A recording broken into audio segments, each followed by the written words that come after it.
In this video, we will discuss the numerical integration, and we use this method whenever we have a difficulty to find out the area under the curve by using exact method. We prefer these approximate methods. And the first one is rectangle rule, trapezoidal rule, Simpson rule. इसके अलावा हम लोग Romberg integration भी use करते हैं, जिसमें हम लोग ट्रिपेजॉइडल और सिम्पसन के रिजल्ट्स को इम्प्रूव करते हैं, जो कि हम नेक्स्ट लेक्चर्स में डिस्कस करेंगे। आज हम लोग रेक्टेंगल रूल को डिस्कस करेंगे। So the rectangle rule is also called mid point rule. इसको मिड पॉइंट क्यों कहते हैं? क्योंकि मिड पॉइंट्स हम एवेल्युएट करते हैं। And this method is the simplest method for estimating an integral. So let's suppose this is the function, this is the curve, the straight curve of the function y is equal to f of x.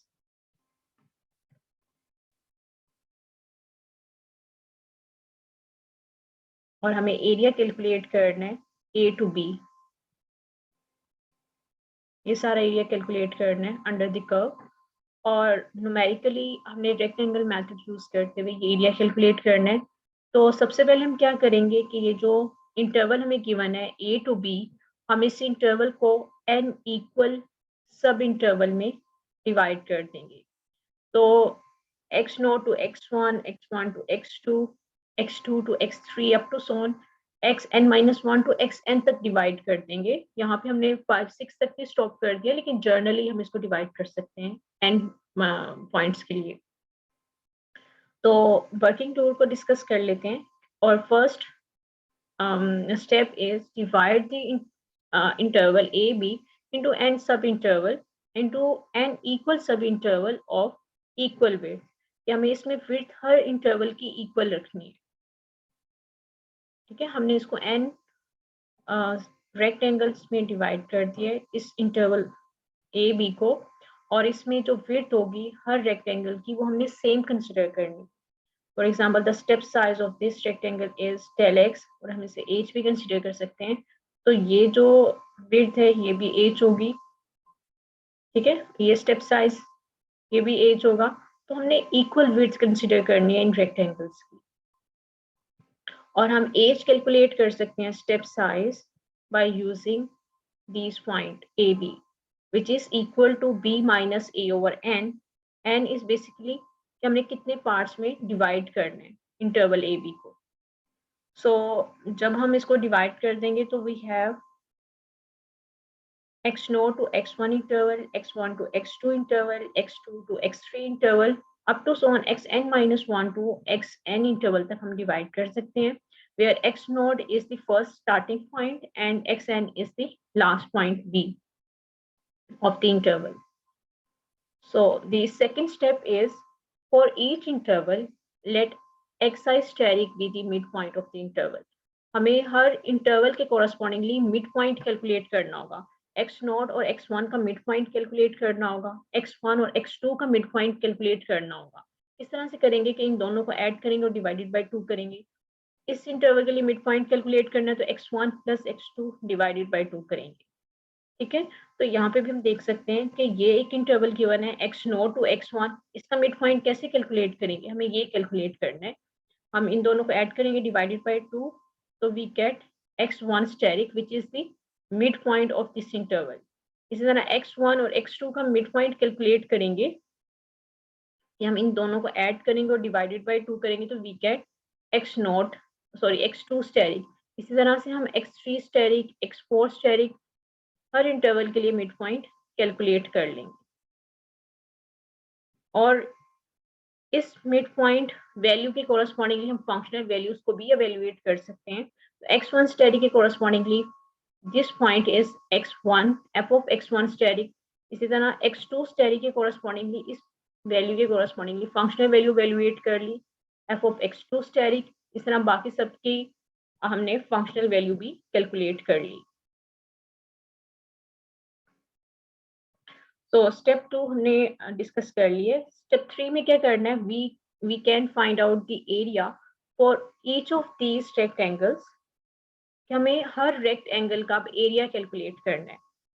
पहले हम इस rectangle का area calculate करेंगे x0 to x1 के correspondingly जो rectangle है। तो rectangle का एरिया क्या होता है? area of rectangle is equal to base into height, और यहाँ पे बेस क्या हमें गिवन है, डेल एक्स या फिर एच, स्टेप साइज हमने कंसीडर किया था कि ये लेंथ हमारे पास क्या है, एच, तो हम इसको डेल एक्स हमने कंसीडर किया था। तो so the base is del x और लेंथ क्या गिवन है इस इंटरवल की हमें। अब इसके कोरस्पॉन्डिंगली हमें ये लेंथ गिवन है F of x1 asterisk, F of x1 steric.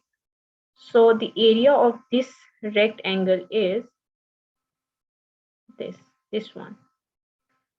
अब ये किसका एरिया हमने कैलकुलेट किया, इस रेक्टेंगल का। इसी तरह हम इस रेक्टेंगल का एरिया कैलकुलेट करेंगे, बाकी सबका भी फाइंड आउट करेंगे और इन सबको ऐड करेंगे तो ओवरऑल हमारे पास इन सब रेक्टेंगल्स का एरिया आ जाएगा। तो यहाँ पे यही काम किया कि ए टू बी इंटरवल के लिए एरिया कैलकुलेट करना है, तो हमें फर्स्ट रेक्टेंगल का एरिया कैलकुलेट करना होगा, सेकंड का, थर्ड का, और इन सबको ऐड कर लेंगे तो ओवरऑल सारे रेक्टेंगल्स का एरिया आ जाएगा। सो इस तरह से हम लोग एरिया कैलकुलेट करेंगे। So this is the formula for rectangle method, और इस मेथड में हमें एग्जैक्ट सोल्यूशन ही मिलेगा क्योंकि हम इनका एरिया तो कैलकुलेट कर लेंगे, ये जो ऑरेंज रेक्टेंगल्स में हमें गिवन है ये एरिया तो हमने कैलकुलेट कर लिया, लेकिन ये एरिया हम कैलकुलेट नहीं कर सकते जबकि कर्व में ये एरिया भी इंक्लूड है। ठीक है, तो ये एरिया क्योंकि हमने कैलकुलेट नहीं किया तो इस वजह से आंसर में कुछ एरर आएगा, और हम इस आंसर इस जो एरर को हम रिड्यूस कर सकते हैं कि अगर हम स्टेप साइज को रिड्यूस कर दें और इसमें और जो सब इंटरवल हैं वो ज्यादा कर दें, लाइक हम एन को इंक्रीज कर दें और एज को हम रिड्यूस कर दें तो एक्यूरेसी इंप्रूव हो जाएगी, क्योंकि इसके कोरस्पॉन्डिंगली अगर हम स्टेप साइज को स्मॉल कर दें तो ज्यादा रेक्टेंगल्स हम बना सकते हैं, और रेक्टेंगल्स जैसे ही हम ज्यादा बनाएंगे उसके कोरस्पॉन्डिंगली ये जो एरर है ये रिड्यूस होगा। तो ये नोट में ये डिस्कस किया हुआ है कि the approximation on the right hand side become more accurate as more rectangles are use, कि अगर हम इसमें ज्यादा रेक्टेंगल्स ऐड कर देंगे, ये 6 हमने रेक्टेंगल्स बनाए हैं, अगर इसकी जगह हम 20 बना दें तो ये जो वाइट एरिया ये काफी ज्यादा कवर हो जाएगा। लाइक हम यहाँ पे रेक्टेंगल्स को हमने रिड्यूस कर दिए, तो स्टेप साइज को रिड्यूस कर दिए, तो इसके कोरस्पॉन्डिंगली ये एरिया भी कवर हो जाएगा। तो इसी को ही हमने मैथमेटिकल फॉर्म में यहाँ पे लिखा हुआ है कि ए टू बी हमें एरिया कैलकुलेट करना है और हमें अच्छे वाले रिजल्ट्स चाहिए, तो उसके लिए हमें क्या करना होगा, स्टेप साइज को रिड्यूस करना होगा। एज अप्रोचेस टू जीरो का मतलब ये है कि हम स्टेप साइज को रिड्यूस कर दें, नंबर ऑफ इंटरवल उस केस में क्या होंगे, ज्यादा हो जाएंगे, तो एक्यूरेसी ज्यादा हो जाएगी उस केस में। ओके, अब हम एग्जांपल डिस्कस करते हैं जिसमें हमें एरिया कैलकुलेट करना है, इस इंटीग्रल को एवेल्युएट करना है by using rectangle rule by dividing the interval into 4 equal parts. अब यहाँ पे ये जो एक्स क्यूब गिवन है this is basically F of x, और ये हमारे पास क्या गिवन है, लोअर लिमिट इज ए, और ये हमें बी गिवन है विच इज 4, और 4 इक्वल पार्ट्स में डिवाइड करने, सो n इज 4। तो यहाँ से हमने एवेल्युएट कर लिया डेल एक्स, यहाँ स्टेप साइज को हम एवेल्युएट कर सकते हैं क्योंकि n गिवन है, H is equal to B minus A over N, हमने b की वैल्यू सब्स्टिट्यूट कर दी, a की वैल्यू एंड n की वैल्यू, तो we get step size which is 1। तो हमारे पास कितने रेक्टेंगल्स बनेंगे, सबसे पहले हमने स्टार्टिंग पॉइंट से स्टार्ट करना है एक्स नॉट विच इज 0।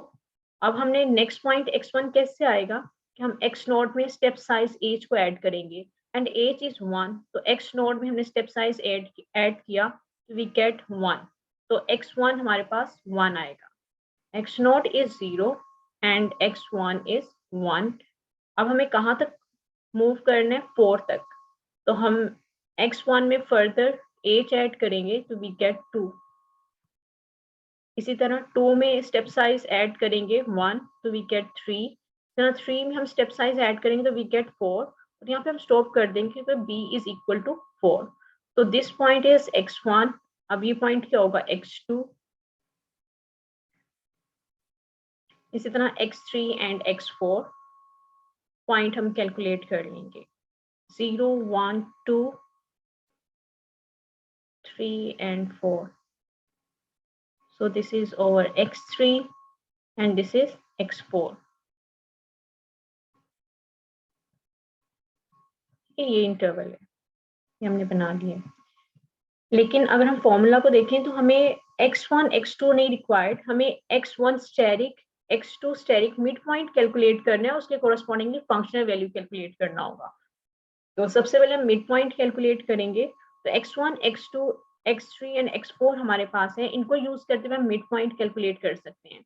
हम सबसे पहले इस इंटरवल का मिड पॉइंट कैलकुलेट करेंगे, इन दोनों को ऐड करेंगे 0 + 1 divided by 2 which is 0.5। This is x1 asterisk.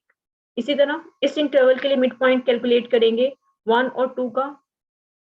तो 1 और 2 का मिड पॉइंट क्या होगा 1.5, क्योंकि 1 + 2 divided by 3 is 1.5। इस तरह 2 और 3 का मिड पॉइंट कैलकुलेट करेंगे विच इज 2.5। इसी तरह 3 और 4 का मिड पॉइंट कैलकुलेट करेंगे विच इज 3.5। इस तरह से हम लोग मिड पॉइंट कैलकुलेट कर लेंगे।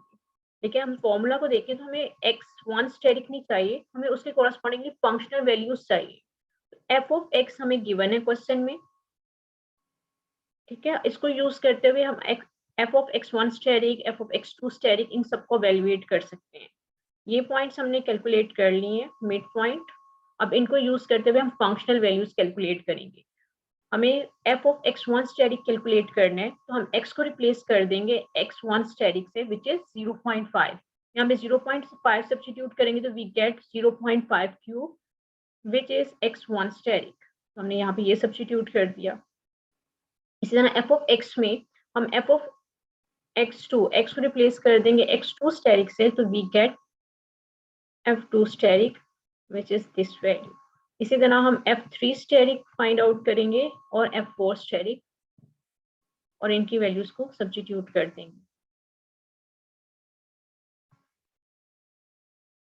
इसको सिंप्लीफाई करेंगे तो we get our final answer which is the area of this function is 62। और ये अप्रोक्सीमेट सोल्यूशन देगा, क्योंकि रेक्टेंगल्स में कुछ एरिया हम सारा एरिया कवर नहीं कर पाते, कुछ एरिया रह जाता है।